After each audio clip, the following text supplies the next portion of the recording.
Cystic ovaries या polycystic ovarian syndrome ladies में, ख़वातीन में एक बहुत आम मसला है और ये प्रॉब्लम देखा जा रहा है कि दिन ब दिन बढ़ती जा रही है। उसके पीछे बहुत सारी वजूहात हैं जो आज हम इस वीडियो में डिस्कस करने की कोशिश करेंगे। साथ ही साथ हम कुछ ऐसी रेमेडीज़ की बात भी करेंगे जिसकी वजह से ये प्रॉब्लम आपका फॉरएवर ठीक हो जाए, क्योंकि नॉर्मली कंट्रासेप्टिव पिल्स डॉक्टर्स आपको देते हैं, उसके साथ वक्ती तौर पर ये मसला आपका चलता रहता है जब तक आप दवाई लेते हैं, लेकिन लॉन्ग टर्म में उनके साइड इफ़ेक्ट्स भी होते हैं और साथ ही साथ ये प्रॉब्लम काफ़ी हद तक ठीक नहीं होती। लेकिन नेचुरल रेमेडीज़ में कुछ ऐसी मेडिसिन मौजूद है, खासकर होम्योपैथी में, कि अगर आप उनको प्रॉपर तरीके से इस्तेमाल करें तो जो भी आपके साइन सिम्टम्स होंगे वो बेहतर हो जाएंगे। लेकिन नाज़रीन, सबसे पहले हम देखेंगे कि ये प्रॉब्लम है क्या। ख़वातीन में दो ओवरीज़ होती हैं जो कि यूट्रस के एक लेफ़्ट साइड पर होती है और एक राइट साइड पर होती है, और इन ओवरीज़ का काम ये होता है कि हर महीने ये एग रिलीज़ करते हैं। और साथ ही साथ ये जो है ना, ख़वातीन में दो जो बहुत इंपॉर्टेंट हार्मोन्स है जिसको प्रोजेस्टेरोन और एस्ट्रोजन कहते हैं, उसका भी ये बैलेंस रखते हैं या रिलीज़ करते हैं। और अगर इनमें कोई प्रॉब्लम आना शुरू हो जाए तो इनफर्टिलिटी का एक बहुत बड़ा मसला ख़वातीन में रहता है और प्रेगनेंसी का बहुत ज़्यादा प्रॉब्लम है। साथ ही साथ कुछ ऐसे और भी सिम्टम्स हैं जो मैं आज आपके साथ शेयर करूँगा। तो चलिए आज हम देखते हैं इस वीडियो में, जो कि एक mind and body clinic Birmingham से आपके लिए प्रेजेंट की जा रही है, कि पॉलीसिस्टिक ओवरीज़ क्या होती हैं। सबसे पहले याद रखें कि पॉलीसिस्टिक का मतलब है कि एक से ज़्यादा सिस्ट्स क्या होती हैं। ये नॉर्मली फ्लूइड फील्ड जो है ना सैक्स होते हैं, या समझें कि छोटी छोटी वहाँ पर रसूलियाँ बन जाती हैं जो कि नॉन कैंसर बिनाइन ट्यूमर्स होते हैं, जिसके अंदर नॉर्मली पस होता है, पानी होता है, और कभी कभी उनके अंदर जो ना खून भी हो सकता है, खून के ट्रेसेस भी पाए जाते हैं। तो जब भी ख़वातीन की ओवरीज़ के अंदर एक ऐसा सैक बन जाए, एक ऐसी थैली बन जाए जिसके अंदर पानी जमा होना शुरू हो जाए, यानी उसमें पस आना शुरू हो जाए, इन्फेक्शन होना शुरू हो जाए, या उसमें खून के ट्रेसेस पाए जाए, तो उसको सिस्ट कहते हैं। और जब ये तादाद में ज़्यादा होते हैं, दोनों तरफ होते हैं, मल्टीपल नंबर होते हैं, तो उसको फिर पॉलीसिस्टिक ओवेरियन कहते हैं, या उसमें बहुत ज़्यादा होती हैं। और सिंड्रोम जो है एक कम्बिनेशन, एक कलेक्शन ऑफ सिम्टम्स है। सिंड्रोम का मतलब है कि एक से ज़्यादा सिम्टम्स ऐसी ख़वातीन में पाए जाते हैं, और यही आज आपके साथ मैंने डिस्कस करना है। तो इस वीडियो में हम बात करेंगे एक से ज़्यादा मुख्तलिफ तरीके से जो आप अपना इलाज कर सकते हैं। तो ये वीडियो उन लोगों के लिए बहुत इंपॉर्टेंट है जिनको ये प्रॉब्लम है, और ये एक काफ़ी सीरियस प्रॉब्लम है। ये प्रॉब्लम इतना आसान आप लाइट ना लें, क्योंकि नॉर्मली इसका इलाज होता नहीं है। आप इसको दवाइयों से वक्ती तौर पर सिर्फ मैनेज कर रहे होते हैं, लेकिन मैंने आपके साथ कुछ ऐसी रेमेडी शेयर करनी है जिससे आप इसको ठीक कर सकते हैं। लेकिन आज दिन कोई भी अपना इलाज या दवाई लेने से पहले आप अपने डॉक्टर या गायनेकोलॉजिस्ट के साथ भी ज़रूर मशवरा कर लें, और उसके बाद जो दवाई आपको ज़्यादा सूट करती है उसका आप इस्तेमाल कर सकते हैं। तो सबसे पहले पीसीओएस है क्या? ये एक बहुत कॉमन हार्मोनल प्रॉब्लम है जो औरतों में होता है, और ये नॉर्मली होता है रिप्रोडक्टिव एज में। रिप्रोडक्टिव एज औरतों की वो एज होती है जिस दौरान वो बच्चा पैदा करने के या प्रेगनेंसी या प्रेग्नेंट होने के काबिल होती हैं। और ये एज नॉर्मली जो है ना, जब औरतें या बच्चियाँ बलूगत में आती हैं 13-14 साल की उम्र के बाद से लेकर तकरीबन मेनोपॉज तक, जो कि कुछ ख़वातीन में अर्ली 40s या लेट 40s तक ज़्यादातर होता है। तो इस एज के दरमियान ये बीमारी पाई जाती है, और अगर इसको आप प्रॉपर तरीके से हल न करें तो इसकी वजह से इनफर्टिलिटी का मसला बहुत ज़्यादा कॉमन है। यानी औरतें जो हैं वो बच्चे नहीं पैदा कर सकती, उनके यहाँ औलाद होने में बहुत ज़्यादा दुश्वारी होती है। तो ये एक सीरियस मसला है, और इसको हम वक्ती तौर पे सिर्फ अगर सप्रेस करते रहें या मैनेज करते रहें तो ये एक अच्छा इसकी ठीक करने की अप्रोच नहीं है। और जिस तरह मैंने बताया कि सिस्ट जो है ये फ्लूइड फिल्ड सैक्स होते हैं जिसके अंदर जो ओवरीज या उसके आसपास की जगहों पर बनना शुरू हो जाते हैं। अब सबसे मेन प्रॉब्लम इसके साथ होता क्या है? इसके साथ दो तरह की कंडीशंस हो सकती हैं। कुछ ख़वातीन, जिनमें ज़्यादातर ख़वातीन का ये कंप्लेन होता है कि उनके पीरियड्स नहीं आते, यानी हर महीने औरतों के पीरियड्स आने चाहिए 5 से 6 या 7 दिन के लिए, जो एक नॉर्मल एवरेज होती है। लेकिन जो कुछ ख़वातीन में ये पीरियड जो है ना स्किप होना शुरू हो जाते हैं, एब्सेंट होना शुरू हो जाते हैं।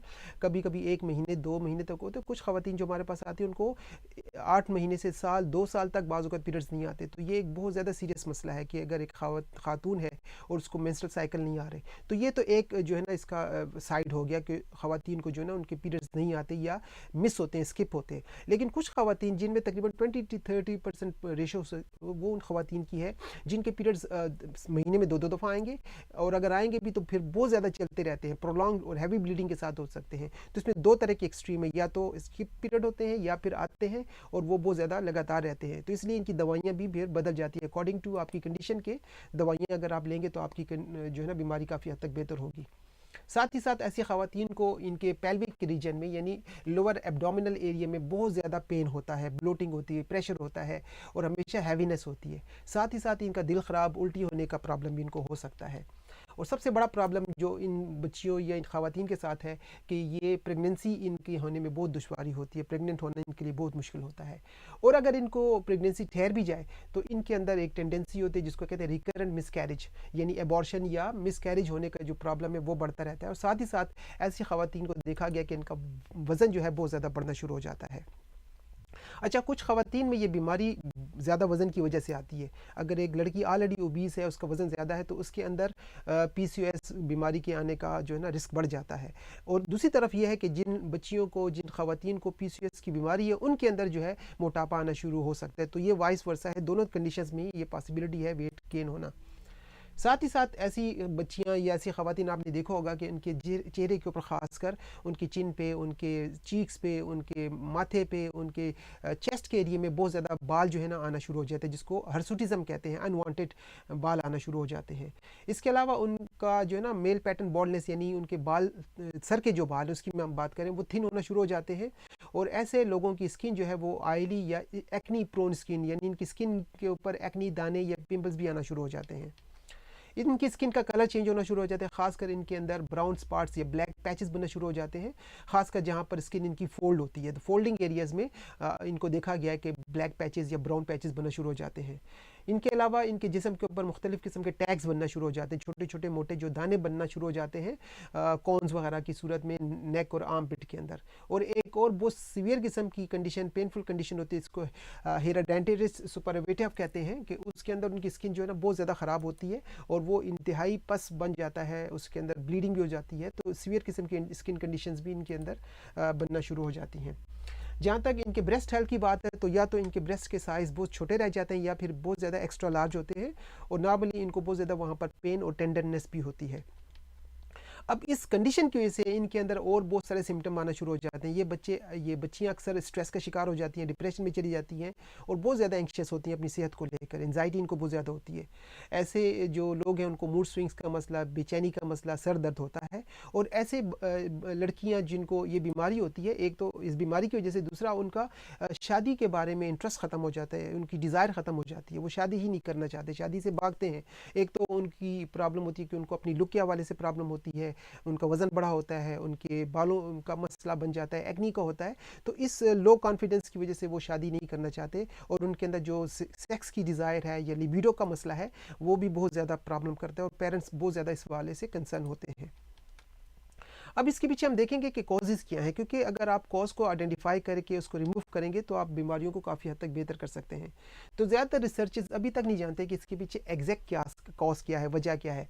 लेकिन कुछ लोगों के नज़दीक, खासकर जो लोग शुगर बहुत ज़्यादा इस्तेमाल करते हैं, कॉफ़ी पीते हैं, शराब नोशी करते हैं, ग्लूटेन का इस्तेमाल करते हैं, डेयरी यानी जो दूध से बनी हुई चीज़ें हैं, refined carbohydrates, artificial sweeteners, pesticide, यानी जो आर्टिफिशियल चीज़ें हैं, जंक फूड है जो लोग इस्तेमाल करते हैं, उनके अंदर इस तरह की जो बीमारी है, ये कंडीशन जो है, क्योंकि ये अंदर जाके आपके हार्मोन्स को चेंज करते हैं, आपके अंदर इन्फ्लेमेशन पैदा करते हैं, स्ट्रेस कॉज करते हैं, तो ये बीमारी इस वजह से आ सकती है।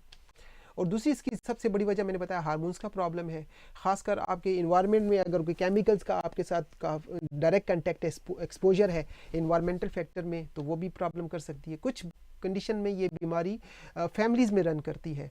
और मैंने जिस तरह बताया कि आपके हार्मोन्स में जब इम्बैलेंस होता है, ख़ासकर ऐसे लोगों में एंड्रोजेनिक हार्मोन, जिसको हम टेस्टोस्टेरोन मेल हार्मोन कहते हैं, वो बढ़ जाता है।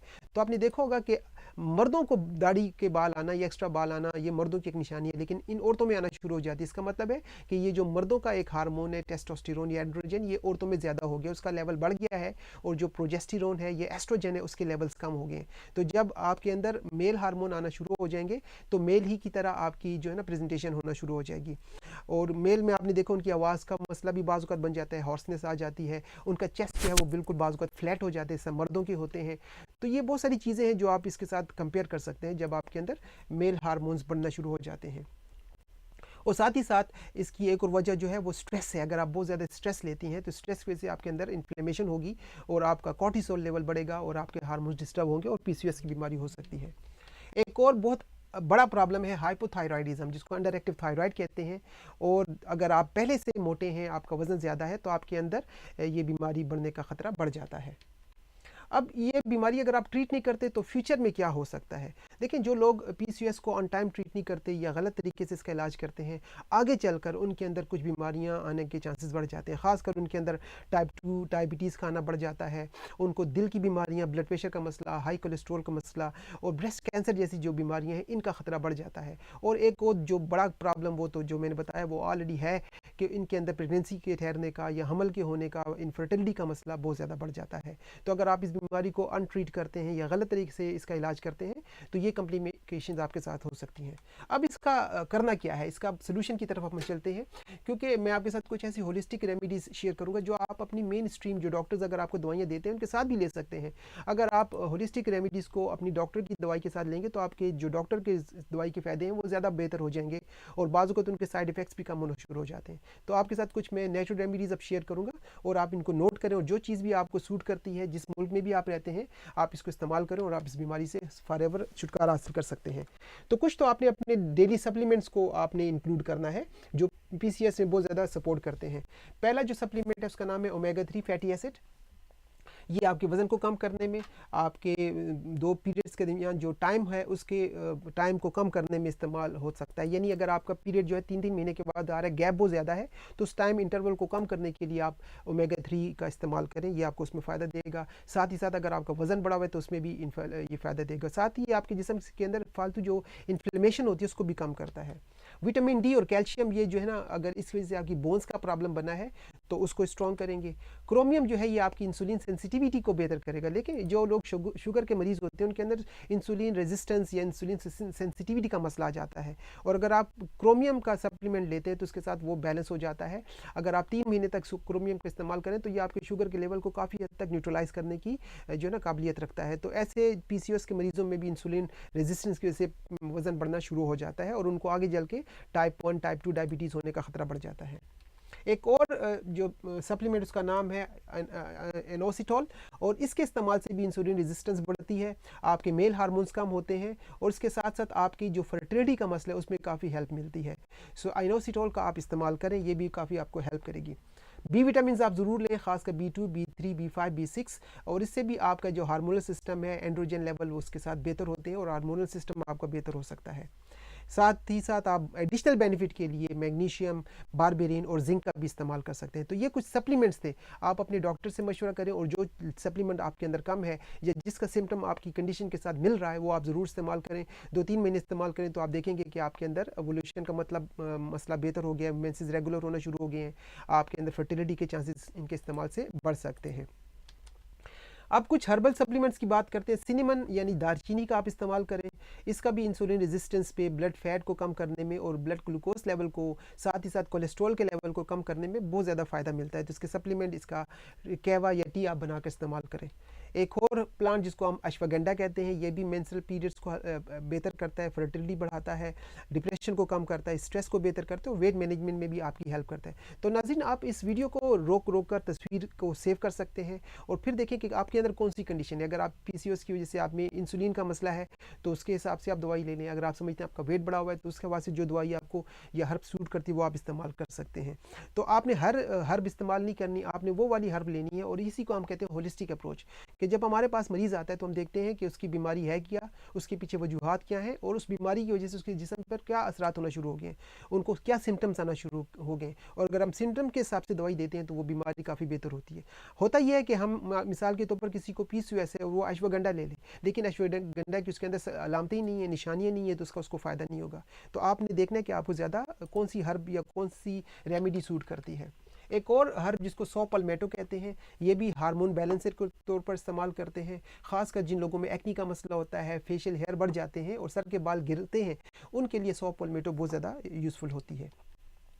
एग्नस कास्टस एक मेन लीडिंग रेमेडी है पीसीओएस के लिए, बहुत ज़्यादा पॉपुलर है, खासकर उन लोगों के लिए, उन लड़कियों के लिए जिनका प्रोलैक्टिन लेवल बढ़ जाता है। अब प्रोलैक्टिन क्या है? प्रोलैक्टिन भी एक जो है हार्मोन है फीमेल में, जिसका ताल्लुक जो है ना ब्रेस्ट फीडिंग के साथ है। तो जिन ख़वातीन में प्रोलैक्टिन बढ़ जाते हैं उनके अंदर जो है ना मिल्क की जो प्रोडक्शन है या उसका स्टिमुलेशन है वो बढ़ जाती है। और अगर आपकी शादी अगर नहीं हुई और आपके अंदर प्रोलैक्टिन का लेवल बढ़ा हुआ है तो आपके अंदर वो प्रॉब्लम आना शुरू हो जाएगा।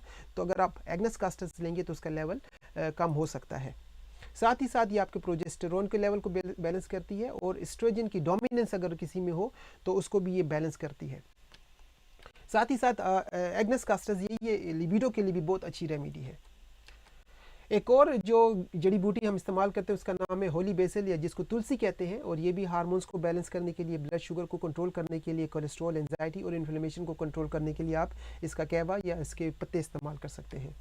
ब्लैक कोहोश खासकर उन लोगों के लिए है जो स्ट्रगल कर रही हैं फर्टिलिटी का, जिनको मसला है, बच्चा होने में प्रॉब्लम है, खासकर जो बहुत ज़्यादा कंसीव करने की ट्राई कर चुके हैं, शादी को काफ़ी टाइम गुजर गया, अगर प्रॉब्लम हो रही है तो वो ब्लैक कोहोश का इस्तेमाल कर सकते हैं। और यही हर्ब जो है ये जो मेनोपॉज में औरतें जाती हैं उनको भी काफ़ी हेल्प करती है, खासकर जब उनको हॉट फ्लैशेज़ या नाइट स्वेट्स का मसला होता है।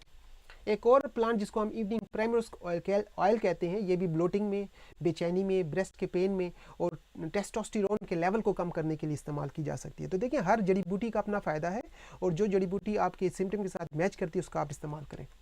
फेनुग्रीक सीड जिसको हम मेथी दाना कहते हैं, ये भी आपकी इंसुलिन रेजिस्टेंस को बेहतर करती है, कोलेस्ट्रॉल लेवल को कम करती है, और आपके थायराइड फंक्शन को बेहतर करके आपके पीरियड्स को नॉर्मलाइज करने में बहुत हेल्प करती है। तो इसका सप्लीमेंट आप इस्तेमाल करें। अब हम बात करेंगे अगली रेमेडी, एक और जो तरीका इलाज है जिसको हम कहते हैं अरोमाथेरेपी, जिसमें हम एसेंशियल ऑयल का इस्तेमाल करते हैं सिर्फ बैरूनी तौर पर। तो आपके साथ मैं कुछ ऐसे एसेंशियल ऑयल शेयर करूंगा जिनका अगर आप बैरूनी इस्तेमाल करें, उसका मसाज करें ऑयल में मिक्स करके, तो आपका जो यहाँ कंजेशन का मसला है, अगर आपको ब्लोटिंग का मसला है, पीरियड्स रेगुलर नहीं आ रही है, और जो ख़वातीन के मसाइल हैं वो काफ़ी हद तक बेहतर हो सकते हैं। तो ये कुछ एसेंशियल ऑयल हैं जो आपको मदद कर सकते हैं। पहले का नाम है क्लेरी सेज, और ये खासकर एस्ट्रोजन और कोर्टिसोल लेवल को बैलेंस करने के लिए बहुत ज़्यादा हेल्पफुल होता है।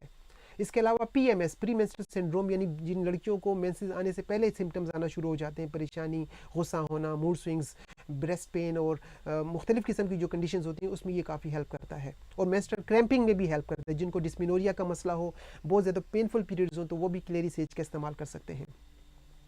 थाइम एक और जड़ी बूटी है जिसका इस्तेमाल करके आप अपने प्रोजेस्टेरोन के लेवल को बैलेंस और इम्प्रूव कर सकते हैं। लेवेंडर आप सब जानते हैं, बहुत बेहतरीन एक टॉप क्वालिटी हमारा एसेंशियल ऑयल है, जिसके इस्तेमाल से आपका एंजाइटी, डिप्रेशन, पेन और स्लीप का प्रॉब्लम काफ़ी बेहतर हो सकता है। और संदल का जो तेल होता है, इसकी वजह से भी आप अपने टेस्टोस्टेरोन के लेवल को कम कर सकते हैं, बैलेंस कर सकते हैं, और ये मर्दों औरतों दोनों में इस्तेमाल हो सकता है। तो मर्दों में भी बाज़ मसाइल होते हैं कि उनका टेस्टोस्टेरोन लेवल ड्रॉप होता है, तो उनको अगर संदलवुड का इस्तेमाल किया जाए तो काफ़ी फ़ायदा हो सकता है। अब मैं आपके साथ एक रेमेडीज़, एक होम रेमेडी, एक रेसिपी शेयर करूंगा कि आप घर में खुद अपने लिए अरोमाथेरेपी मसाज ऑयल बनाएं और अपने पीसीओएस को बेहतर करने की कोशिश करें।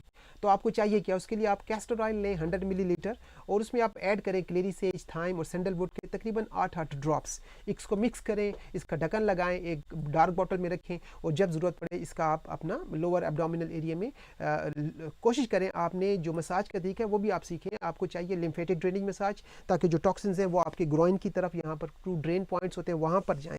नीचे अगर आपने टांगों से करने तो वो ऊपर की तरफ आएँ, तो आपके घुटने के पीछे, आपके आर्म पिट्स के नीचे और आपके ग्रोइंस में 6 जो है ना ड्रेन पॉइंट्स होते हैं, जिसको हम कहते हैं लिम्फेटिक ड्रेनेज पॉइंट्स। तो वहाँ पर आपने फ्लूइड्स को लेकर आना है। अगर आपने अपने एब्डोमिनल एरिया को मसाज करना है तो कोशिश करें वो राउंड सर्कुलर, छोटे छोटे सर्कुलर मूव्स में आप करें, जो ज़्यादा प्रेशर नहीं डालना, जेंटल तरीके से आपने मसाज करना है इन ऑयल्स का इस्तेमाल करते हुए। और जिस तरह मैंने बताया कि ये मसाज ऑयल आपने सिर्फ बैरूनी तौर पर इस्तेमाल करने हैं, और इसको ज़रूर किसी कैरियर ऑयल में इस्तेमाल करें। पैच टेस्ट भी आप पहले करें, ताकि आपको किसी चीज़ का इंसेंसिटिविटी का मसला है तो आप इस्तेमाल ना करें। और आपने इसका इस्तेमाल करना है अपने पेल्विक एरिया में, एब्डोमिनल एरिया में। अगर आप बर्मिंघम से हैं तो हमारे यहाँ आप रब्ता करें, हमारे पास क्वालिफाइड थेरेपिस्ट्स भी आपको इस किस्म की बीमारी में मसाज देकर काफ़ी हेल्प दे सकते हैं। अब हम बात करेंगे होम्योपैथिक रेमेडीज़ की, जो पॉलीसिस्टिक ओवेरियन सिंड्रोम में टॉप क्वालिटी हम या टॉप रेमेडीज़ के तौर पर इस्तेमाल करते हैं। आप जानते हैं कि होम्योपैथी भी एक बहुत यूनिक अप्रोच है, और अगर आप इसको प्रॉपर आइडेंटिफाई करके अपनी कंडीशन के मुताबिक सही दवाई लेंगे तो आपकी बीमारी जड़ से ख़त्म हो सकती है। ये जो है ना नॉन इन्वेसिव तरीका है, इसमें कोई केमिकल, कोई स्टेरॉइड, कोई क्विक फिक्स नहीं होता, लेकिन हम कोशिश करते हैं कि आपकी जो वाइटलिटी है या सेल्फ हीलिंग पावर, इसको रीसेट किया जाए और आपके अंदर जो इम्बैलेंस है उसको बैलेंस किया जाए। और इसमें ये होता है कि आप गोलियों की सूरत में आप दवाई लें, दिन में 2 से 3 टाइम, जो भी दवाइयाँ मैं आपके साथ अब ये शेयर करूँगा, और जो आपको सूट करती हैं उनका इस्तेमाल करें। अगर आप श्योर नहीं है तो आप किसी क्वालिफाइड होम्योपैथ से भी रब्ता कर सकते हैं। तो सबसे पहली जो हमारी मेन ग्रेड मेडिसिन होती है, टॉप ग्रेड, उसका नाम है पल्सटीला। और ये हम तब देते हैं जब आपके पीरियड्स बहुत ज़्यादा इरेगुलर होते हैं, खासकर लेट होते हैं और बहुत हल्के होते हैं, और बच्चियों को, लड़कियों के साथ एक्नी का मसला भी होता है। अगली दवाई है सीपिया। ये भी इरेगुलर पीरियड्स में इस्तेमाल होती है, जिसमें फेशियल हेयर अगर आपके ज़्यादा हैं, आपको पैचेस पिगमेंटेशन का मसला है और आपको लगता है कि कुछ चीज़ नीचे की तरफ निकल रही है। देखिए कुछ ख़वातीन ऐसी होती हैं जिनको लगता है कि कुछ चीज़ उनके अंदर से नीचे की तरफ निकल रही है, इसको कहते हैं बेयरिंग डाउन सेंसेशन। अगर आपको इस तरह की सेंसेशन है, आपके चेहरे पर बाल आ गए हैं, हाइपर पिगमेंटेशन यानी मिलाजमा कोलाजमा का मसला है, पीरियड्स भी रेगुलर है, अगर आप सीपिया मेडिसिन का सही इस्तेमाल करेंगे तो आप देखेंगे कि आप ये सारी कंडीशंस कुछ अर्से में ठीक हो जाएंगी। अगली मेडिसिन का नाम है एपिस मेलिफिका और ये भी बहुत इंपॉर्टेंट रेमेडी है जब आपको पेन होते हो दोनों तरफ, ओवरीज की तरफ स्टिंगिंग का पेन आपको लगते हो और बहुत ज़्यादा इन्फ्लेमेशन आपको लगता हो, कंजेशन का मसला हो आपके ओवरीज में। कैलकेरिया कार्ब उनके लिए है जिनका वजन ज़्यादा होता है और साथ उनके पीरियड्स भी बहुत ज़्यादा हैवी होते हैं। नेट्रम म्योर पीसीओएस में तब इस्तेमाल करते हैं जब आपके बाल गिर रहे होते हैं, आप बहुत ज़्यादा एंजाइटी लेती हैं और ऐसे लोगों को नमकीन चीज़ों के खाने की क्रेविंग बाज़ वक़्त बढ़ जाती है। सबाइना उसके लिए हम इस्तेमाल करते हैं जब आपके पीरियड्स बहुत ज़्यादा हैवी होते हैं, यानी महीने में 2-2 दफ़ा आपको पीरियड्स आ रहे हैं, या पीरियड्स अभी ख़त्म नहीं हुए तो दोबारा शुरू हो जाते हैं। तो अगर आपकी ब्लीडिंग की ये टेंडेंसी है, अगर आपको पीसीओएस है या नहीं है, कोई और भी बीमारी लेडीज़ की जो होती है जिसको मेनोरेजिया है, मेट्रोहेजिया, बहुत सारी बीमारियाँ होती हैं कि उसमें फ्लडिंग होती है, जो है ना आपका खून रुकता ही नहीं है, ब्लीडिंग यूट्राइन ब्लीडिंग रुकती नहीं है। तो उसमें अगर आप सबाइना का इस्तेमाल करें, मिलीफोलियम एक दवाई है, फास्फोरस एक दवाई है, तो इस वजह से आपका जो वो प्रॉब्लम है बहुत ज़्यादा हैवी ब्लीडिंग का, वो काफ़ी बेहतर हो सकता है। और सबसे आखिर में जो दवाई इसका नाम है थूजा, और ये हमारे जिस्म की मुख्तलिफ़ किस्म की सिस्ट्स, ओवर ग्रोथ और साथ जो हैवी ब्लीडिंग है उसको मैनेज करने में हेल्प करती है। तो होम्योपैथी में आप इन दवाइयों को कोशिश करें कि आप 30 या 200 सी की पोटेंसी में लें और गोलियों की सूरत में जाएँ। तो आप किसी लोकल फार्मासिस्ट के पास जाएँ जो होम्योपैथी की दवाइयाँ बनाते हैं और उन्हें कहें कि ये दवाई आपको गोलियों में बना दे, साथ ही साथ इसके ऊपर आप अपना लेबल लगा के इन दवाइयों का इस्तेमाल कर सकते हैं। और अगेन अगर आप किसी होम्योपैथी डॉक्टर से मशवरा करेंगे तो आपको ज़्यादा बेहतर फ़ायदा होगा। अब कुछ टिप्स आखिर में मैं आपके साथ शेयर करूँगा। आपने कोशिश करनी है कि अपनी मेटाबॉलिज्म को बढ़ाना है, अपनी जो डाइजेशन है, फूड के एसिमिलेशन का मसला है उसको बढ़ाना है। कोशिश करें आप एंटी इन्फ्लेमेटरी दवाई खुराक इस्तेमाल करें, यानी वो फूड खाएँ जिसमें इन्फ्लेमेशन होने की प्रॉब्लम्स कम से कम हो, और फाइबर रिच खुराक का आप ज़्यादा इस्तेमाल करें। लेकिन आप पोटैटो चिप्स हो गए, हाइड्रोजनेटेड रिफाइंड ऑयल्स हो गए, सोयाबीन, कैनोला, सनफ्लावर, सैफलावर, इनका आप इस्तेमाल कम से कम करें। यानी जो ऑयल्स होते हैं, जंक फूड होता है, फ्राइड फूड होता है, चिप्स वगैरह होते हैं, इनका आप इस्तेमाल कम करें। अगर आप अपनी डाइट को भी इम्प्रूव करेंगे तो आप देखेंगे कि आपकी बीमारी बहुत ज़्यादा बेहतर हो जाएगी, आपका वजन बेहतर होना शुरू हो जाएगा, आपकी जो ऑयली स्किन बनना शुरू हो गई है, एक्नी बन रही है, वो भी काफ़ी बेहतर होंगी। तो डाइट जो है एक इंपॉर्टेंट रोल अदा करती है हमारी मेडिसिन के साथ, जिसको हम होलिस्टिक हेल्थ में बहुत ज़्यादा इंपॉर्टेंस देते हैं।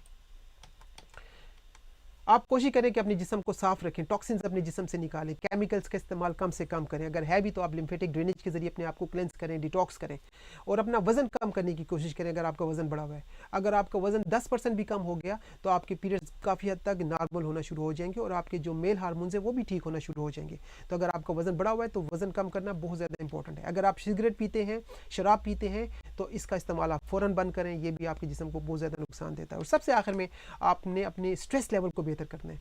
ज़िंदगी सबकी स्ट्रेस से आजकल भरपूर है, टेंशन्स हैं, एंजाइटीज़ हैं, लेकिन फिर भी आपने कोशिश करनी है ऐसी वो तमाम चीज़ें इंजॉय करें जो आपको अच्छी लगती हैं, ताकि आपका स्ट्रेस लेवल कम हो, आप ज़िंदगी इंजॉय करें, अपने आप को डिस्ट्रैक्ट करें, योगा करें, मेडिटेशन करें, आउटडोर एक्टिविटीज़ करें, वॉक करें, जो भी एक्टिविटीज़ आपको अच्छी लगती हैं वो आप करें, ताकि आपका माइंड जो है वो डाइवर्ट हो, आप ओवर थिंकिंग ना करें अपने बारे में, अपनी सेहत के बारे में। इससे ये होगा आपका कॉर्टिसोल लेवल कम होगा, आपके स्ट्रेस लेवल कम होंगे और आपके हार्मोन्स रीबैलेंस होना शुरू हो जाएंगे। तो स्ट्रेस बहुत ज़्यादा आपने अपने आप को कम करना है। तो कोशिश ये करें सेल्फ मेडिकेशन को अवॉइड करें। अगर आपको हमसे कोई हेल्प चाहिए, एडवाइस चाहिए, तो हमसे रब्ता भी करें। अदरवाइज़ हमारी वेबसाइट पर आप जाकर इस बीमारी या बाकी जितनी बीमारी उनके बारे में आप सर्च करें। ये सारी इन्फॉर्मेशन जो मैंने आपके साथ शेयर की सब कुछ वहाँ मौजूद है और आप अपनी रेमेडीज़ को डायरेक्ट ऑनलाइन ऑर्डर भी कर सकते हैं। अगर आपको ये वीडियो पसंद आई है तो उसको लाइक करें, शेयर करें, कमेंट करें और बेल आइकन ज़रूर दबाएँ, क्योंकि मेरी कोशिश होती है कि आपके साथ मैं एक पैकेज प्रोवाइड करूँ। इसमें मैंने आपके साथ एक अप्रोच बात नहीं की, मैंने आपके साथ वैरायटी ऑफ अप्रोचेस डिस्कस किए हैं कि आप होम्योपैथी से, अरोमाथेरेपी से, हर्बल सप्लीमेंट से, होम रेमेडीज से, डाइट में चेंज करके आप कैसे अपने आप को इंप्रूव कर सकते हैं। क्योंकि जब आप इन तमाम चीज़ों को इनकॉर्पोरेट करेंगे तो ये सारी चीज़ें मिलकर एक्युमुलेटिव तरीके से, साइनर्जिस्टिक के तरीके से आपको बेनिफिट देंगे और आप हर बीमारी को अच्छे तरीके से हैंडल कर सकते हैं। तो शुक्रिया आपने मुझे ज्वाइन किया। आपके साथ दोबारा मुलाकात होगी। अगर आपको मुझसे कोई डायरेक्ट हेल्प चाहिए किसी और बीमारी के बारे में तो आप किसी वक्त भी मुझसे रब्ता करके टेक्स्ट के ज़रिए या वॉइस नोट के ज़रिए रब्ता, दुनिया भर से आप मुझसे टेली कंसल्टेशन ले सकते हैं। Take care, bye bye.